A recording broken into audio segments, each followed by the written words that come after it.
Assalamualaikum warahmatullahi wabarakatuh. Kembali lagi di channel Berita Mistis. Untuk kisah kali ini masih melanjutkan dari kisah yang sebelumnya, sebuah kisah yang berjudul Warungku Ditutupi Jin. Dan sebelum kita lanjut ke ceritanya, tekan dulu tombol like video ini dan jangan lupa tekan juga tombol subscribe channel ini. Dan nyalakan juga lonceng notifikasinya agar tidak ketinggalan cerita-cerita lainnya. Buat teman-teman yang pengen membaca langsung ceritanya, kisah ini sudah terangkum dalam bentuk buku dan bisa teman-teman dapatkan di link yang sudah saya sertakan di kolom deskripsi. Buat teman-teman yang pengen mengikuti giveaway, nanti bisa hubungi kontak admin di bawah ini. Dan seperti apa untuk lanjutan dari kisah ini, langsung saja kita masuk ke ceritanya.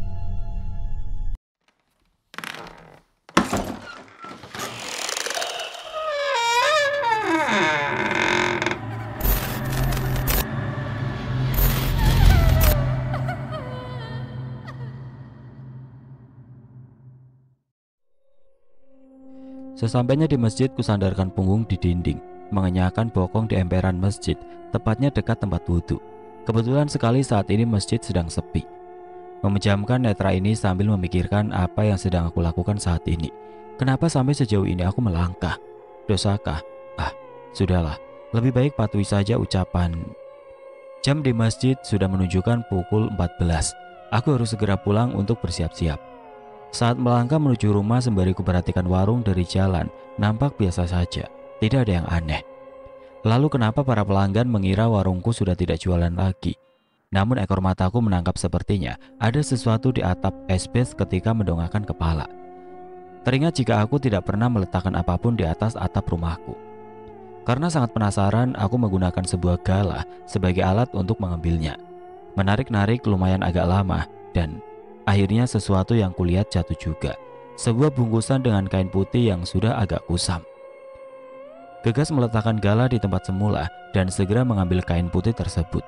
Sungguh terkejut diri ini ketika aku membukanya, sebuah boneka kecil berbentuk manusia yang ada di dalamnya.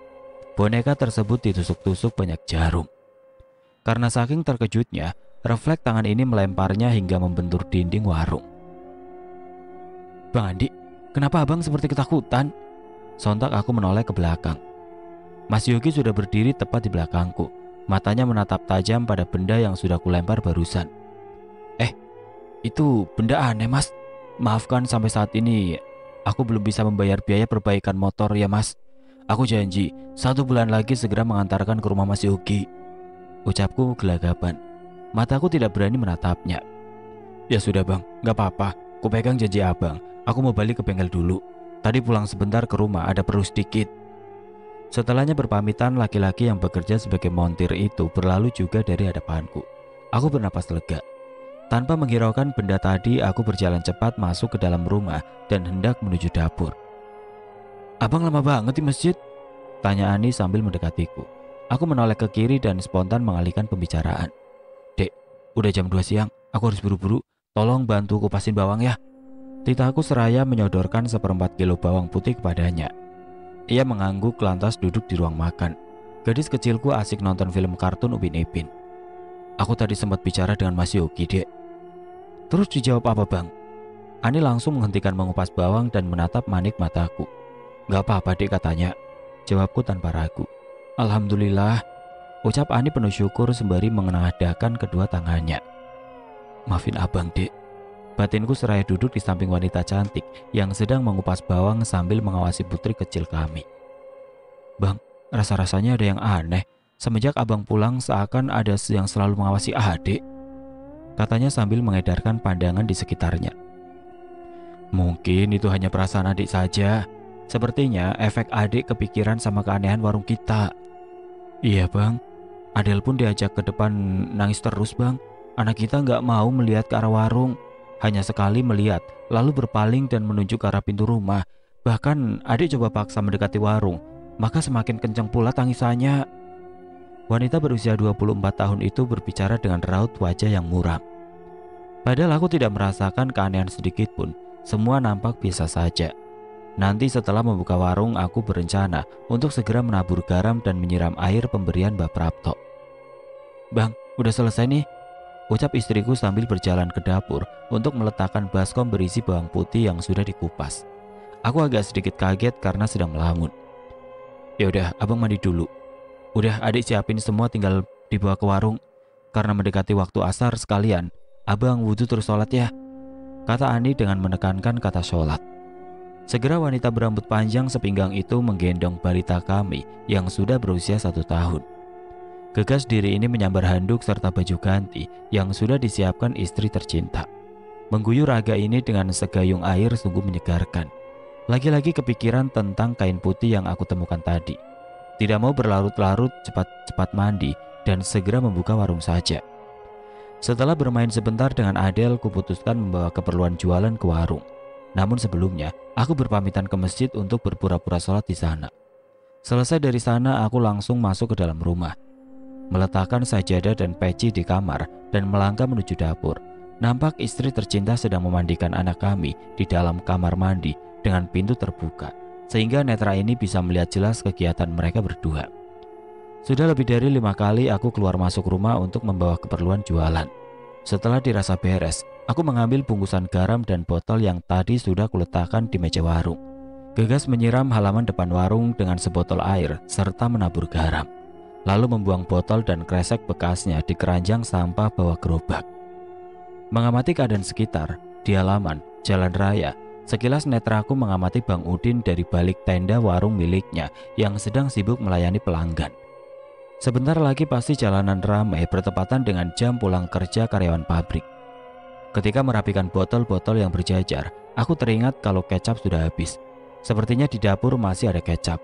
Diri ini segera masuk ke dalam rumah dan hendak mengambil kecap. Setelah memutar knop pintu, "Abang, Adele udah cantik nih. Cantik kan pakai jepit bunga mawar berwarna merah ini?" kata mamanya Adele yang baru selesai mendandani anak gadisnya. Kini putri kecil kami rambutnya sudah lumayan tebal, bisa dipakaikan jepit. Rambutnya yang lurus, dress senada dengan warna jepitnya membuat Adele sangat manis dan menggemaskan. Aku yang hendak mengambil kecap langsung tertarik ingin mendekati dan menggendongnya. "Anak ayah yang cantik, sudah mandi ya?" ucapku seraya mencium dan menoel-noel pipinya yang tembem. Adele senyum-senyum berceloteh dengan bahasa bayinya. "Udah beres belum bang?" pungkas istriku yang sedang merapikan kasur. Aku yang duduk selonjoran di dekatnya seketika menoleh. Abang lupa belum bawa kecap. Di warung sudah habis dek, makanya abang masuk lagi," ucapku lembut. "Ya udah sini bang, adik beliin. Tadi adik lihat udah habis juga di dapur." Ani menyambar selembar uang di atas TV. Ia pergi ke warung Cik Lisa sendirian. Aku berniat membawa Adele ke depan ingin membuktikan apakah benar adanya pernyataan istriku tadi.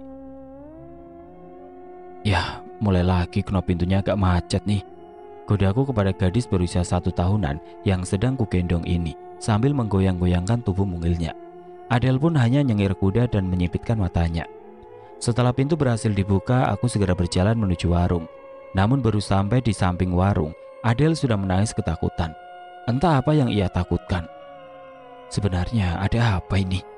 Kuputuskan untuk duduk di depan rumah saja sembari menunggu Ani. Adele sudah diam dalam pangkuan. Agaknya memang ada yang aneh di sana. Kini pandanganku tertuju pada warung nasi goreng milikku. Apakah masih terngiang-ngiang boneka kecil berbentuk manusia dibungkus kain putih kusam yang kutemukan di atas atap tadi?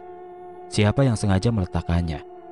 Aku baru ingat sore-sore waktu itu yang aku kira tikus atau kucing. Lalu suara apakah sebenarnya di atas kala itu? Apakah ada hubungannya? Bayanganku menerawang. Kenapa ini menjadi terasa sakit? Adele dalam gendongan terus saja memajukan badannya. Tangan kanannya menunjuk ke arah pintu rumah yang seakan mengisyaratkan mengajak untuk masuk ke dalam rumah. Tiba-tiba sebuah mobil elop berhenti tepat di bawah pohon asem. Tidak berselang lama pintu mobil pun dibuka. Beberapa orang mulai turun dan mungkin sekitar 15 orang. Terlihat dari pakaian yang dikenakan sepertinya mereka habis menghadiri sebuah acara resmi atau hajatan. Detik kemudian mereka masuk ke dalam warung. Nampak salah satu dari mereka celingukan. Pastilah mencariku. "Banyak pembeli nih, Ani mana ya? Kok nggak datang-datang?" Gumamku cemas karena Adele merengek minta masuk. Matanya terus saja melihat ke arah pintu. Semisal sudah bisa berbicara, pasti mau bilang, "Ayo papa, Adele mau masuk." Sepertinya aku harus segera menyusul istriku. Pembeli sudah berdatangan sedangkan Adele masih saja terus merengek-rengek. Biasanya anak kecil kan selalu mencari perhatian jika ada keramaian atau orang tuanya sedang sibuk dengan orang lain. Tapi ada apa dengan gadis kecilku ini? Kenapa sama sekali tidak mau menatap ke arah warung dan terus saja mengajak masuk ke dalam rumah? Apalagi ketika tidak sengaja menoleh ke arah warung, Adele langsung ketakutan dan mengalihkan pandangannya. Baru juga diri ini hendak beranjak dari tempatku duduk, Ani istriku yang diharapkan kehadirannya sudah terlihat di jalan dengan menenteng plastik hitam.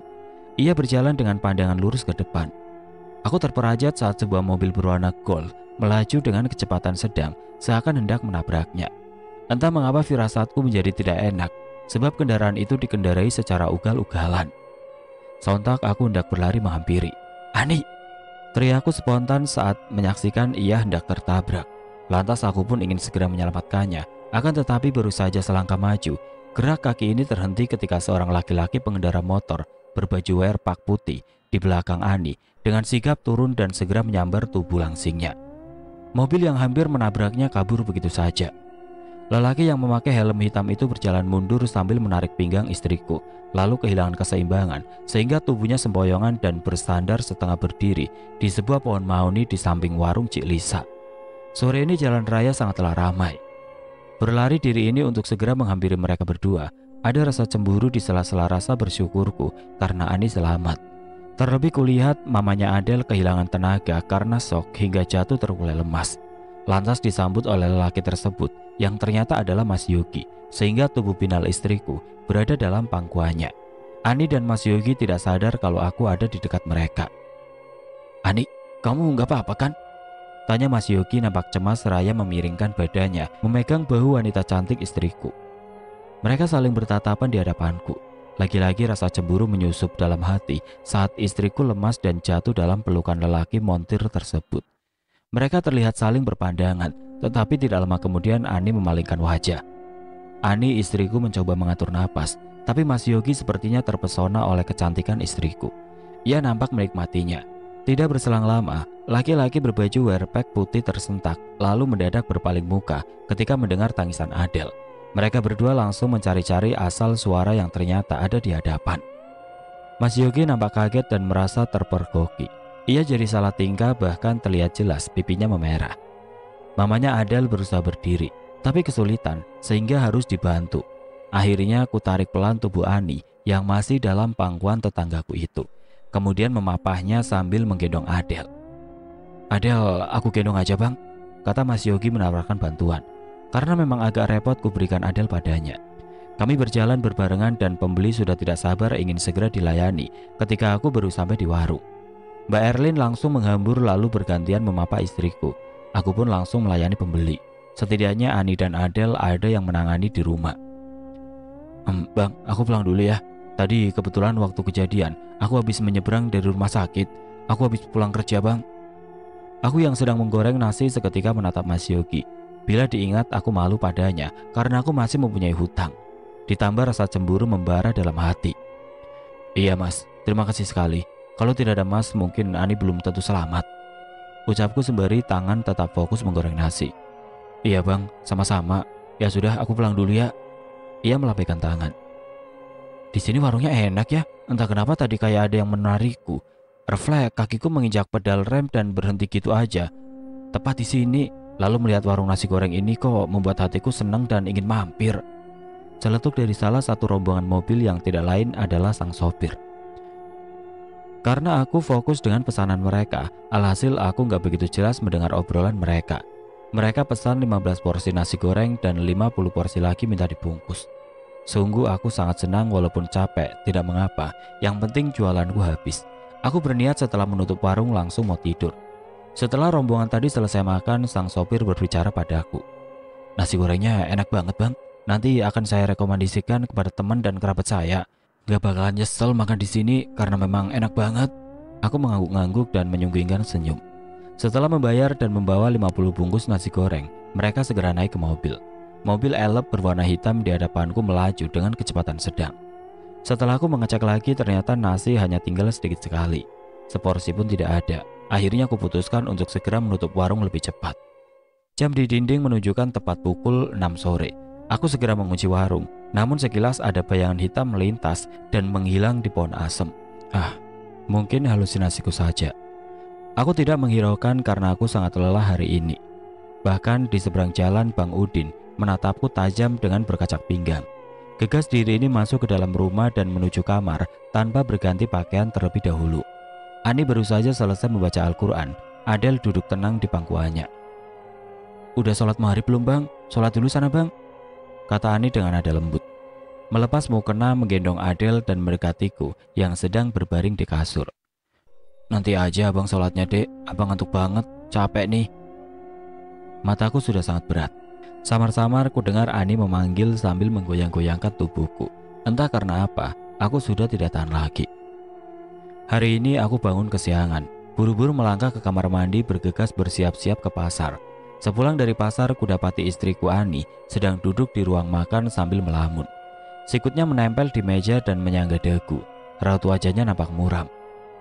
"Assalamualaikum dek, tadi kok nggak bangunin abang sih?" tanyaku sembari duduk di sampingnya. Aku memegang kedua bahunya lalu menatapnya. Namun wanita cantik ini memalingkan muka. Agaknya ia marah padaku karena semalam tidak mau bangun untuk sholat dan memenuhi panggilannya. Bahkan pagi ini aku dibiarkan pergi belanja siang-siang. Tidak ingin membuatnya semakin berlama-lama mendiamkan aku suaminya. Gegas tangan ini mendekapnya lembut. Sungguh aku tidak bisa melihatnya seperti ini. "Dek, maafin abang. Adik kenapa? Cerita dong dek. Adik tahu sendirilah kalau abang paling gak bisa didiemin seperti ini." Mencium keningnya, membelai rambutnya sampai ke ujung, merenggangkan pelukan dan menikmati wajah ayunya. "Adik semalam ketakutan bang. Berasa banget ada yang mengawasi gitu. Bulu kuduk sampai berdiri. Saking takutnya adik bangunin abang, tapi abang tidak kunjung bangun. Adel juga rewel bang. Ia ketakutan sampai jerit-jeritan." Keluhnya dengan mimik wajah kecewa, bercampur kesal. "Kemarin warung ramai banget dek. Abang capek makanya langsung tidur sampai nggak kuat melek," kataku menjelaskan. Ani tetap saja tampak kesal. Bila sudah perihal sholat, ia memang sudah kesal. Puncaknya siang-siang kala itu. Selama menikah, istriku hanya kesal jika aku lalai dalam sholat. Tak tak tak. "Siapa ya dek?" Mamanya Adel tidak menghiraukan ucapanku. "Bentar dulu ya dek, abang buka dulu. Adik jangan marah ya sama abang," pintaku dengan sangat sembari berjalan ke arah pintu. Sungguh aku lemah bila istriku bersikap dingin padaku. Kenop pintu aku putar. Perlahan terbuka tampak Mas Yogi dengan sumringahnya membawa bungkusan yang entah isinya apa. "Ini bang, barusan aku habis dari warung sekalian beliin sarapan untuk Bang Andi dan Mbak Hani," ucapnya seraya mengansurkan bungkusan tersebut. Matanya menyusuri ke dalam rumah seakan mencari-cari sesuatu. Lalu kedua netra sang montir mulai berbinar ketika mamanya Adel berjalan ke arahku dan Mas Yogi. Mas Yogi, ada apa?" Ani bertanya kepada Mas Yogi dengan lembut. Rambutnya yang panjang serta wajahnya yang ayu membuat terpesona siapa saja yang melihatnya. Mau nganterin nasi pecel mbak, pasti belum pada sarapan kan? Ya udah, aku mau siap-siap ke bengkel dulu. Maaf pagi-pagi udah mengganggu," ucapnya. Netranya sedari tadi tidak lepas memandangi Ani.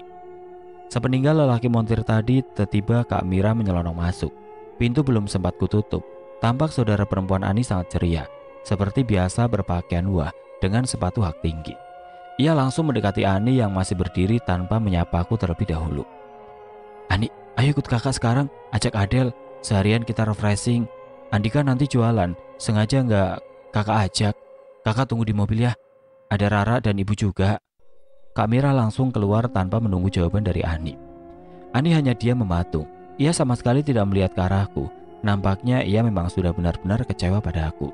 Aku sadar aku sudah salah jalan. Tapi mau bagaimana lagi, nasi sudah menjadi bubur. Harus tetap melanjutkan perintah Mbak Prapto. "Bang, Ade mau pergi dulu dengan Kak Mira," ucapnya datar seraya meraih Adel yang sedari tadi asik bermain di depan TV. Ia menggendong Adel dengan kain jarik. Sebelum pergi, Ani mencium punggung tangan kananku tanpa melihat wajahku. Bergegas keluar dan langsung menghampiri saudara perempuannya yang sudah siap di kursi kemudi. Dari jendela mobil bagian belakang nampak ibu mertua memangku Rara cucunya. Wanita cantik itu masuk ke mobil. Netraku terus saja memandanginya sampai mobil itu melaju dengan kencang hingga tidak nampak lagi. Sampai waktu lewat asar, istri dan anakku tidak kunjung pulang. Kini aku sudah selesai mempersiapkan jualan dan akan membuka warung. Baru juga warung dibuka, Pembeli sudah berdatangan. Tiba-tiba ada anak kecil yang menangis histeris. Mama, ada hantu, Mah." Tangisannya sangat kencang hingga semua mata tertuju kepada anak kecil tersebut. Mungkin umurnya sekitar 4 tahun. Wajahnya merah padam, sangat jelas ia sangat ketakutan. Sang ibu yang sedang menggendongnya bingung dan berusaha menenangkannya. Namun tetap saja usahanya sia-sia. Aku pun menghampiri. "Adik kecil, kenapa nangis?" Ucapku lembut seraya memegangi kepalanya dan sedikit membungkuk. Itu ada hantu warnanya hitam di depan gerobak, Om. Serem banget, matanya melotot." Jawabnya terbata-bata dengan terisak. Tangannya sambil menunjuk depan gerobak. Semua yang ada di warung seketika melihat ke arah gerobak, tidak terkecuali aku yang menatap tanpa berkedip. Semua orang bilang tidak melihat apa-apa termasuk aku. "Bang, bungkus saja ya, gak jadi makan di sini. Mungkin karena dia sering melihat film horor jadi berhalusinasi." Sang ibu nampak cemas sambil mengelus-ngelus rambut anaknya. "Baik, Mbak. Jadi pesan nasi goreng berapa, Mbak?" "Berhubung dibawa pulang, aku pesan 10 bungkus kalian dong, Bang. Yang pedes 9 dan yang satu gak pedes." Jawabnya sembari berjalan lalu duduk di teras depan rumah, tetangga samping rumah kontrakanku. Aku mengangguk lantas bergegas membuatkan pesanannya. 10 menit kemudian selesai, lalu menghampiri ke samping rumah. Sang anak sudah tenang, sudah tidak menangis lagi. Mereka menyadari kedatanganku. Aku menyodorkan plastik hitam besar pesanannya. "Berapa semuanya, Bang?" 120, Mbak." Ia memberikan uang selembaran 100.000 dan 20.000. Aku menerimanya lalu bergegas kembali ke warung. Seketika aku memegang dada. Mataku membelalak. Baru aku tinggal sebentar pembeli sudah makin banyak. Nampak Mbak Ulfa duduk di kursi panjang bawah pohon mangga. Ia masih memakai baju perawat lengkap dengan topi. Netranya fokus pada benda pipi yang dipegangnya. Sepertinya perawat rumah sakit Jati Husada tersebut sedang istirahat atau mungkin baru pulang kerja. Mbak Ulfa, baru pulang kerja, Mbak?" Tanyaku berbahasa basi sambil berjalan menuju gerobak. Aku langsung diserbu para pembeli yang sudah menunggu. Di sela-sela sibuk menggoreng nasi, Mbak Ulfa menghampiri dan hampir menyenggolku. Matanya melirik sekeliling, menoleh kanan kiri. Tangannya menggenggam ponsel lalu diarahkan kepadaku. Bang, lihat ini," kata perawat manis itu dengan mengisyaratkan mata dan tangannya menyuruh melihat ponselnya. Lantas aku melihat layar benda pipinya. Aku terperajat kaget seakan tidak percaya atas apa yang telah diketik Mbak Ulfa di notebook. Ia mengetik kalau tadi waktu melewati pasar Jaten, Mbak Ulfa melihat istriku sedang duduk di sebuah rumah makan. Yang membuatku terkejut karena ada Mas mungkin juga di sana. Sebuah angkutan umum berwarna kuning melintas di depanku lalu berhenti. Seorang wanita yang sangat aku kenali turun dan menatapku. Wanita cantik berkulit putih tersebut hendak menghampiriku sambil sesekali membenarkan letak gendongan kain jariknya. Gadis kecil yang digendongnya mendadak ketakutan. Akhirnya istriku tidak jadi ke warung dan langsung masuk ke rumah. Kebetulan warung sudah sepi, nasi juga sudah habis. Segera aku beberes, sudah tidak sabar ingin berbicara dengan mamanya Adel. Tidak ingin berlama-lama memendam sejuta tanya yang menyesakan dada. Semua sudah beres, tinggal mengunci pintu warung. Entah kenapa tiba-tiba bulu kuduku berdiri. Aku tergopoh-gopoh berjalan menuju rumah di samping warung. Sekilas penjual nasi uduk lewat dan berdehem. Seketika aku menatapnya. Sorot matanya memperlihatkan penuh amarah. Tidak ingin terjadi sesuatu, aku segera membuka pintu dan menguncinya. "Abang, tumben jam segini udah tutup warungnya?" Terdengar suara wanita ketika aku hendak membalikan badan. Wajah ayunya membuyarkan pertanyaan yang sudah tersusun rapi. "Udah, Dek, baru buka udah ramai warungnya. Tadi adik habis dari mana? Diajak Kak Mira kemana?" Tanyaku menyelidik sembari membelai rambutnya yang panjang hitam berkilau. Ani agak sedikit menghindar ketika dibelai rambutnya. Tampak wajah letih dan kekecewaan yang ia coba tunjukkan kepada aku suaminya. Aku pun makluminya, tetapi hati ini juga ingin mengetahui perihal dirinya yang berada di rumah makan bersama laki-laki lain. Wanita di hadapanku mendesak kasar. Kurangkul bahunya dan mengajaknya duduk di ruang makan. Ia menurut saja. Selama mengenalnya aku sudah paham betul bahwa istriku sangat setia. Sungguh akan sangat melukai perasaannya apabila sampai menuduh berselingkuh. "Kak Mira menjodohkan adik dengan Mas Yogi, Bang. Laki-laki itu menyukai adik sejak kita pertama ngontrak di sini. Lalu mamanya Rara menyuruhku untuk meninggalkan abang." Jelas istri tercinta menjelaskan dengan muka menunduk. Ia sama sekali tidak berani melihat mataku. Mendadak dadaku rasanya sangat sesak seperti ditimpa batu yang sangat besar.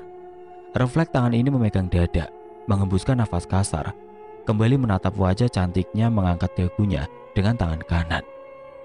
Tenang saja dek, abang tidak akan pernah mencurigai istri abang yang cantik ini, ucapku lembut. Kami saling bertatapan, langsung kurengku tubuhnya dalam dekapan. Bang, adik masih marah soal abang pergi ke dukun. Kenapa sih abang senekat itu? Harusnya tunggu saja Bang Denny. Rezeki tidak usah dirisaukan, sudah dijamin sama Allah bang. Pungkasnya dengan posisi tetap masih berpelukan. Wanita yang sudah 5 tahun mengabdi padaku sangat mencintai dan tidak mau berpisah denganku. Banyak laki-laki yang melamarnya, tapi ia lebih memilih diri ini yang hanya orang biasa tidak berpangkat. Tidur saja yuk dek, nyusul Adel, kasihan bubuk sendirian di kamar, ajakku seraya merenggangkan pelukan. Kami berdiri bersamaan dan berjalan menuju kamar dengan berangkulan. Itu apa? Bang, bayangan hitam yang nampak di dapur, ucap Ani sambil menunjuk ke arah dapur. Ia ketakutan dan membenamkan wajahnya di dada bidang ini. Seketika netra ini langsung melihat ke arah yang ditunjuk Ani, akan tetapi tidak ada bayangan apapun di sana. Sepertinya saking kelelahan sehingga tampak sesuatu dalam halusinasinya. Aku menuntunnya berjalan masuk ke kamar. Putri kami tidur sangat lelap sambil merentangkan kedua tangan. Bibirnya mengerucut membuatku gemas. Ayo kita tidur saja dek, ajakku seraya merebahkan badan ini di kasur, memiringkan badan menatap wajah imut sang bidadari kecil. Sholat dulu lah bang, ucap Ani sedikit menekan lalu berjalan menuju kamar mandi. Nanti sekalian abang gabung maghrib sama Isya. Sekarang abang sangat capek, mau istirahat dulu, ucapku lesu. Sepertinya istriku tidak mengacuhkan karena langsung masuk ke kamar mandi. Aku merasakan sebuah tangan menggerayangi wajahku, mencoba membuka mata. Walaupun masih berat, samar-samar tampak wajah cantik tersenyum kepadaku. Adel, bidadari kecilku, berusaha membangunkan ayahnya. Duh, anak ayah yang lucu dan menggemaskan. Pagi-pagi gini udah mandi. Mencium aroma khas wangi bayi dari bedak serta minyak telon. Kududukan di atas perutku kemudian mengayun-ngayunkannya. Ekor mataku melihat jam dinding. Mendadak kaget saat kulihat jam sudah menunjukkan pukul 8. Gelagapan diri ini langsung menggendong Adel keluar kamar. Tampak Ani sedang asik menonton TV. Ia sedikit menoleh lalu fokus melanjutkan menonton TV lagi. Dek, abang mau ke pasar dulu ya, ucapku sembari duduk di sampingnya. Gak usah bang, itu lihat aja di dapur, ucapnya sedikit kesal sambil memakan cemilan keripik singkong. Aku berjalan menuju dapur dengan menggendong Adel. Bahan-bahan yang setiap pagi aku beli di pasar sudah lengkap tersedia di meja dekat wastafel. Entahlah sebenarnya Ani marah atau apa, aku kembali ke ruang makan dan menghampiri. Itu semua adik yang belanja. Adik belanja di mana? Tanyaku heran seraya menurunkan Adel di tikar depan TV. Nitip sama Mbak Erlin, jawabnya datar dan tetap masih asik ngemil. Akhirnya aku putuskan untuk segera mandi lalu mempersiapkan untuk jualan nanti sore. Namun baru keluar dari kamar mandi, sosok sang ipar sudah berdiri di ambang pintu rumah. Ia menyilahkan kedua tangan di dada.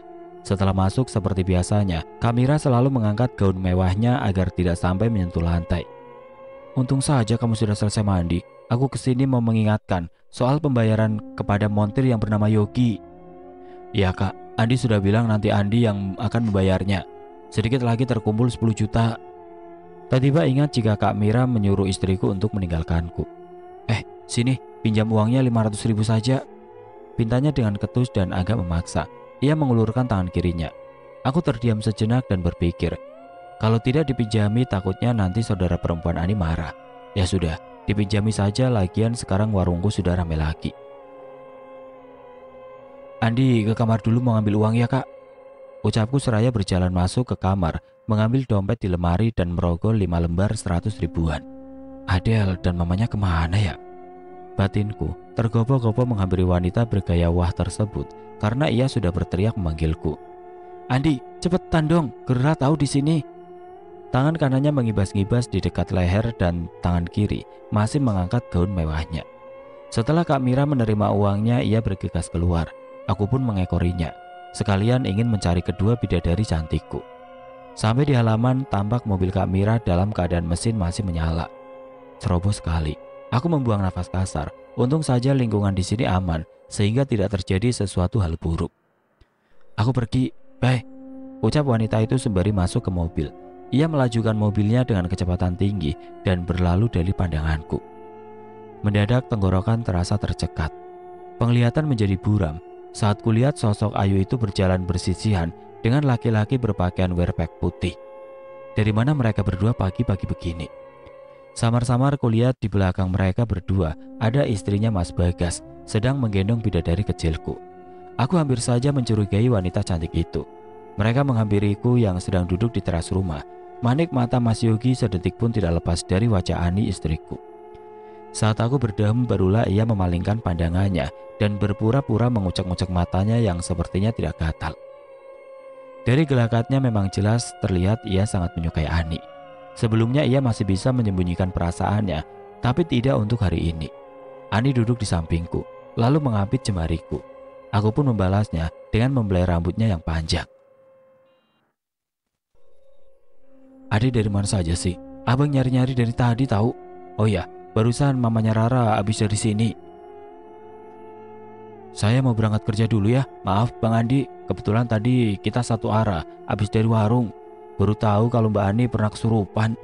Coba waktu itu sedang tidak ditugaskan keluar kota, pastilah saya menjenguk. Kasihan Mbak Ani juga Adel sampai kesurupan." Sela laki-laki yang bekerja di dealer Yamaha tersebut. Raut wajahnya memperlihatkan kekhawatiran yang mendalam sembari memandangi mamanya Adel. "Iya mas, makasih sudah simpati dengan keluarga saya. Insya Allah seminggu lagi uangnya saya antar ke rumah Mas Yogi." Ucapku agak sedikit cemburu. Waktu begitu cepat berlalu dan uang Mas Yogi sudah lama aku kembalikan. Selama hampir setahun warungku sangat ramai, tetapi Adel sekarang menjadi sakit-sakitan. Karena sering bolak-balik keluar masuk rumah sakit, uang dari berjualan tidak bisa terkumpul. Selalu habis untuk biaya berobat Adel. Kejadian-kejadian aneh sering kami rasakan, terutama kedua wanita yang bersama aku. Mereka seringkali diganggu makhluk tidak kasat mata. Sang penjual nasi uduk pun sepertinya masih tidak suka terhadapku. Buktinya, ia masih saja meletakkan pincuk berisi berbagai macam bunga di bawah pohon asem, dan setelah itu aku pasti segera membakarnya. Walaupun sudah kubakar pincukan bunga itu, tetap saja keluargaku selalu dibayang-bayangi ketakutan. "Abang sholatnya jangan bolong-bolong dong bang." Ani membuyarkan lamunanku saat aku berdiri tercenung di dekat gerobak. Sejak kapan Ade ada di sini? Abang sampai tidak tahu. Kok tiba-tiba sudah berada di samping abang?" Sautku sembari membalikan badan ke arahnya. "Sudah beberapa detik yang lalu bang. Warung masih ramai kan?" Tanya wanita cantik di hadapanku. "Lumayan dek, tapi udah nggak seramai seperti sebelumnya. Berkurang 50% dari biasanya. Uang pegangan abang juga sudah habis. Adik masih punya simpanan nggak?" Tanyaku lembut. Ani mendelik, memalingkan muka, menatap jalan yang ramai kendaraan. Sudah 1 tahun ini ia berjuang bersamaku. Padahal lelaki montir itu selalu datang menghampiri untuk menawarkan bantuan, tapi tidak pernah ia hiraukan. "Adik sudah nggak punya bang. Kalaupun ada hanya sedikit, itu pun jaga-jaga untuk beli bahan-bahan jualan sama makan. Untuk berobat udah nggak cukup," jawabnya tanpa semangat. Tiada senyuman darinya seakan hidup ini hampa.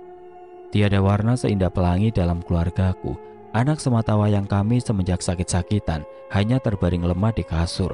Hanya sesekali diajak keluar rumah karena baru sebentar Adel menangis histeris bila melihat warung ini. Di dalam rumah pun Adel sering menunjuk-nunjuk ke satu tempat. "Nanti coba aku pinjam uang sama Kak Mira bang. Tadi Ade buka story WA-nya, sedang posting jalan-jalan dan makan-makan di Mall Luas. Setelah itu lanjut jalan lagi ke Grogojogan Sewu dan menginap di villa. Sepulang dari sana shopping ke Palur Plaza, beli baju dan tas. Dikasih caption habis jual tanah warisan katanya," ucapnya lirik. Matanya sembab karena sering menangisi Adel yang sering sakit-sakitan yang entah karena apa. "Ya sudah, kalau begitu terserah adik saja. Maafkan abang ya dek." Pintaku seraya menggenggam tangannya, ia mengangguk pelan. "Adik, telepon pakai HP abang aja ya?" Tanya Ani lesu. Aku langsung mengambil ponsel dari saku celana bahanku, lalu memberikannya kepadanya. Ani menerimanya, lalu membuka kunci layar lalu menekan tombol hijau. Ia berdiri di samping gerobak. Tangan kanan menempel di kaca gerobak. "Halo kak, assalamualaikum. Ini Ani kak. Kakak ada uang gak? Ani mau pinjam dulu, insya Allah akan segera dikembalikan sama Bang Andi," ucap istriku kepada saudara perempuannya melalui telepon. Apa? Pinjam uang? Kakak nggak punya. Kalau mau pinjam, sana sama Yogi. Udah pasti dikasih. Sudah bagus dijodohin sama dia. Tapi kamu tetap saja memaksa bertahan sama laki-laki miskin itu. Pakai Kak Mira. Suaranya ketus sekali, sengaja di loudspeaker sama mamanya Adele. Mungkin agar aku bisa mendengar percakapannya. Tapi Kak, seharusnya yang kesurupan itu Andi, bukan kamu dan Adele. Biar dia tahu rasa. Aku sudah bersekongkol dengan Yogi untuk memisahkan kalian, tapi selalu gagal. Bungkusan dan pincuk bunga itu semua Yogi yang menaruh di warung dan di bawah pohon asem. Yogi juga yang menaruh boneka di atas atap rumahmu dengan cara dilempar ketika keadaan sedang sepi. Berhubung kamu tidak mau sama dia, ya udah, mulai sekarang jangan anggap aku kakak. Jangan lagi temui aku dan ibu. Tiba-tiba sambungan telepon terputus. Tampak tangan dan bibir istriku bergetar. Buliran demi buliran kristal mengalir deras dari kedua netranya. Sepertinya dia shock hingga menjatuhkan ponselku begitu saja. Tubuhnya roboh duduk bersimpuh. Dadaku pun sangat nyeri terasa. Begitu bencika Kak Mira padaku. Lalu Mas Yogi. Aku mendesak belok. Kenyataannya bukan Bang Udin yang melempar bungkusan itu. Aku sudah suuzon padanya. Tidak ingin tenggelam dalam luka, aku hampiri Ani dan memeluknya erat. Kami akan selalu bersama karena kami saling mencintai. Dek, Bang Andi dan Mbak Ani sedang ngomongin apa sih? Romantis banget duduk lesehan sambil pelukan begitu. Celetuk seseorang dari belakang kami. Aku dan Ani seketika membalikkan badan dan tampak seorang wanita yang tidak lain adalah istri dari seorang laki-laki bertato itu. Ani langsung bangkit dan menghampiri wanita itu. Assalamualaikum Mbak Erlin, baru kelihatan. Sapa istriku kepada Mbak Erlin, wanita berponi dengan senyum datarnya. Waalaikumsalam Mbak Ani. Semenjak kepergianku menyusul Mas Bagas di perantauan, apakah banyak yang terjadi di warung ini? Ia melanjutkan ucapannya. Lalu Mbak Erlin berjalan melewatiku dan Ani selanjutnya. Ia duduk di dalam warung sambil mengedarkan pandangan ke semua sudut warung. Kemudian ia menatapku dan berganti menatap Ani. Matanya berkedip-kedip seolah memikirkan sesuatu. Suamiku pernah bercerita kalau beberapa bulan setelah dari rumah Mbak Prapto, Bang Andi harus datang ke sana lagi. Nah, abang sudah ke sana lagi apa belum? Wanita berponi tersebut bertanya penuh dengan rasa penasaran. Manik matanya tidak lepas menatapku, sampai-sampai tidak berkedip. Refleks aku menepuk jidat, memegang kepala dengan kedua tangan lalu menjambak rambutku sambil menatap langit-langit warung. Kenapa aku bisa lupa akan hal ini? Spontan saja rasa ingin berteriak dan menyalahkan diri sendiri. Selama ini yang aku ingat hanya tidak boleh sholat dan membaca Al-Quran. Apakah ada hubungannya antara Adele yang sakit-sakitan dengan ini semua? Warung sudah nggak seramai dulu lagi, terlebih hilang keceriaan keluargaku. Kenapa bang? Tanya mereka, istriku dan Mbak Erlin secara bersamaan. Mereka heran dengan tingkahku. Mas Bagas ada di rumah nggak Mbak? Tanyaku seraya mengambil ponsel di lantai yang tadi tidak sengaja dijatuhkan oleh istriku. Ada bang, jawab Mbak Erlin singkat. Tiba-tiba ponselku berdering ketika hendak menelpon lelaki bertato itu. Ada panggilan masuk dari nomor baru. Nomor siapa ini? Agak ragu mengangkatnya, tapi aku angkat juga dan kudekatkan ponsel di telinga. Halo Bang Andi, Assalamualaikum. Terdengar suara laki-laki di ujung telepon. Iya, dengan siapa ya? Ini Denny bang, abang sekeluarga gimana kabarnya? Dadaku berdesir, aku bingung mau menjawab apa. Aku mau mengabarkan kalau sekarang sedang perjalanan pulang dan hampir sampai bang.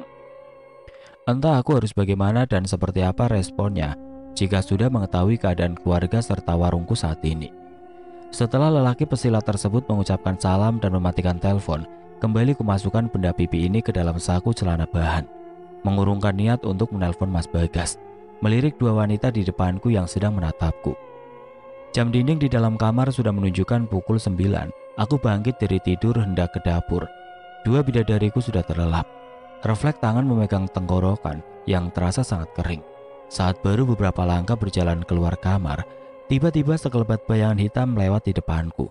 Seketika bulu kuduk ini berdiri, memegang tengkuk leher dan mengusapnya. Bayangan itu masuk ke dalam kamar. Namun aku tidak menghiraukan dan tetap melanjutkan berjalan menuju dapur. Setelah meminum segelas air, terdengar suara raungan dari arah kamar. Semakin lama semakin keras suaranya, lalu disusul dengan suara tangisan Adele. Aku tergopoh-gopoh menghampiri mereka berdua. Sangat miris pemandangan di depan netra ini. Ani mengayun-ngayunkan Adele tinggi-tinggi dengan kedua tangannya. Sontak aku berlari dan langsung merebut Adele darinya. Rambut panjangnya menutupi wajah ayunya. "Adik, kenapa? Sadar dek, ini abang dan anak kita," ucapku berusaha menenangkannya. Namun ia masih mengamuk meraung-raung mengobrak-ngabrik lemari seisinya. Aku langsung berlari keluar rumah dengan menggendong gadis kecilku. Namun sayangnya saat memegang knop pintu, sebuah cengkeraman mendarat di punggungku. Aku memegang tangannya dan hendak menepisnya, akan tetapi tenaganya lebih kuat hingga membuatku kesakitan. Adele menangis histeris hingga suaranya menggema di seluruh ruangan ini. Ani menyeret kami, aku dan Adele, hingga di ambang pintu kamar. Cengkeraman kedua tangannya berpindah di punggungku, begitu sangat kuat. Lalu kudengar suara pintu depan diketuk dengan keras, mungkin karena mendengar suara keributan di dalam rumah kami. "Assalamualaikum bang, ini Denny," terdengar suara lelaki di luar sana. Karena aku masih dalam cengkeraman Ani, maka aku suruh saja mereka masuk, karena memang pintu tidak terkunci. Detik kemudian tampak sosok laki-laki bertubuh kekar dan berkumis tipis. Di belakangnya ada Mbak Ulfa, seorang perawat yang bergidik ngeri melihat istriku kesurupan. "Astagfirullah," seru Bang Denny sontak. Wanita cantik itu melepas cengkeramannya dan aku menjauh darinya. Adele kuberikan kepada Mbak Ulfa. Bang Denny hendak masuk ke kamar di mana Ani berada, akan tetapi baru saja ia sampai di dekat pintu, Ani sudah memandangnya dengan tatapan tidak suka. Detik kemudian Bang Denny masuk ke dalam kamar dan mengamati Ani sambil merapalkan doa-doa yang tidak begitu ku mengerti. Lantas sang pesilat itu meminta aku membacakan istighfar di dekat Ani. Istriku masih saja hendak berontak, tetapi Bang Denny memintaku untuk memegang Ani sekuat mungkin. Bang Denny isyarat dengan sebuah buku yang digulung dan dipukulkan ke punggung Ani berkali-kali sambil membacakan ayat-ayat Al-Quran. Tidak lama kemudian Ani terlihat lebih tenang dan lemas. Beberapa saat kemudian aku, Ani dan Bang Denny sudah duduk di ruang tamu. Mbak Ulfa menghampiri kami dan duduk sambil memangku Adele. Aku menceritakan apa yang sudah aku lakukan selama ini. Aku menyesal telah bertindak bodoh hanya karena menginginkan warungku ramai kembali. Ternyata selama ini lelaki berkumis tipis itu mengikuti asrama hadis di Pondok Wali Barokah Kediri. Ia menjelaskan panjang lebar tentang kepergiannya selama ini. "Bang, sebaiknya mulai sekarang tinggalkan semua yang telah abang lakukan selama ini. Mulailah kembali ke jalan yang benar, bang." Bang Denny memberikan nasihat kepadaku. Mendengar nasihat darinya hatiku terasa sejuk. Rasa menyesal menyeruak di dada, sesak. "Tolong bimbing kami, bang. Bantu kami untuk kembali ke jalan yang benar," ucapku kepada lelaki di hadapanku. "Alhamdulillah, insya Allah aku selalu siap, bang," jawabnya dengan senyum mengembang di bibirnya. "Kulihat Bang Denny selalu rutin hadir ke pengajian di Masjid Al-Fatah. Apakah aku boleh ikut, bang?" "Tentu saja, bang. Pengajian kami terbuka untuk siapa saja. Asalkan niat tulus karena Allah, insya Allah akan dimudahkan," jawabnya seketika. Aku merasa lega. "Apa aku juga boleh ikut, bang?" ucap Ani terdengar ragu. Sekilas lelaki itu melihat istriku dan langsung berpaling. "Aku boleh ikut ngaji juga nggak, bang?" sela gadis perawat manis berhijab itu. "Semua boleh ikut, mbak, silakan," jawab Bang Denny sumringah. "Alhamdulillah, kebetulan besok ada jadwal pengajian setelah Isya. Besok aku samperin ke sini ya. Kita berangkat bersama-sama." Hari ini hari pertama kami sekeluarga akan ikut Bang Denny mengaji. Istriku tampak sangat cantik dengan dress dan hijab senada. Setelah 2 jam kami pulang dari acara pengajian bersama Bang Denny. Aku sangat kagum kepadanya. Selain ia seorang pesilat, lelaki itu juga seorang mubalik yang menyampaikan ilmu Al-Quran dan Al-Hadis, serta menyampaikan nasihat di acara pengajian tadi. Mubalik itu memberikan nasihat tentang betapa pentingnya mencari ilmu atau mengaji. Mengaji itu penting, bukan yang penting mengaji. Mencari ilmu itu wajib bagi setiap orang Islam. Karena dengan mengajilah kita jadi tahu benar salah, dosa atau pahala, halal atau haram, dan masih banyak yang lainnya. Ani pun sekarang berhijab setelah mendengar nasihat bahwa keseluruhan anggota tubuh wanita adalah aurat yang wajib ditutup, kecuali wajah dan telapak tangan. Hanya di hadapanku ia menampakkan auratnya. "Abang lagi mikirin apa sih? Dari tadi adik lihat melamun aja." Ani datang menghampiriku yang dari tadi duduk sendiri di warung. Di belakangnya ada Adele yang sudah bisa berjalan, memakai dress putih dan memakai bandu Hello Kitty berwarna biru, sungguh lucu sekali. Bidadari kecil itu sudah tidak takut lagi ke warung semenjak Bang Denny menyuruhku membacakan ayat-ayat ruqyah untuk Adele. Belum sempat aku menjawab pertanyaan Ani, tiba-tiba Bang Denny datang. Kebetulan sekali, ada yang ingin kutanyakan kepadanya. Assalamualaikum. Bang Denny mengucapkan salam. Waalaikumsalam. Aku dan Ani menjawab bersamaan. Langsung saja aku tanyakan pada pesilat sekaligus mubalik itu perihal yang aku pikirkan tadi. Bang Denny, kebetulan sekali datang ke sini. Ada sesuatu yang ingin aku ceritakan. Ada apa, Bang? Dulu waktu Bang Denny pergi ada pembeli yang bilang katanya warungku selalu tutup. Padahal warungku selalu buka, Bang. Sudah di depan warung tapi tidak melihat kalau warungku buka. Ada yang dengkikah sama keramaian warungku. Walaupun sekarang keadaan warungku sudah kembali normal semenjak Bang Denny menyuruhku sering membaca ayat-ayat ruqyah seperti yang aku lakukan pada Adele. Tetapi aku masih bertanya-tanya, siapa yang tega berbuat seperti itu? Bang, yang namanya rezeki itu sudah ada jatahnya masing-masing. Walaupun tidak sedikit orang yang mengerjakan syirik demi mendapatkan banyak uang. Tetapi kita sebagai seorang beriman tidak boleh mengikutinya. Itu dosa besar.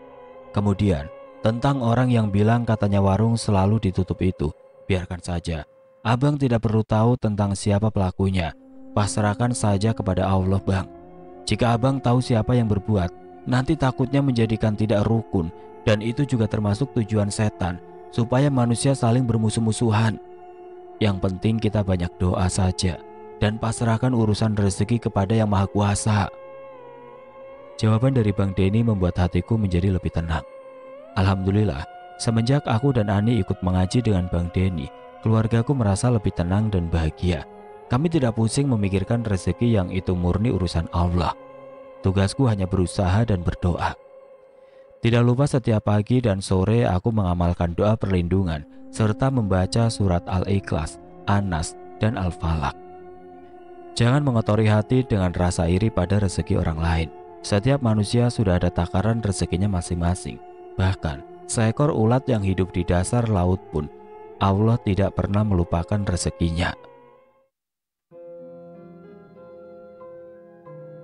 Oke teman-teman, sekian untuk kisah kali ini. Semoga apa yang sudah saya sampaikan dalam kisah ini dapat dijadikan pembelajaran untuk kita semua. Dan buat teman-teman yang baru bergabung, jangan lupa untuk like, komen, share, serta subscribe channel ini. Dan nantikan kisah-kisah horor berikutnya tetap di channel Berita Mistis. Wassalamualaikum warahmatullahi wabarakatuh.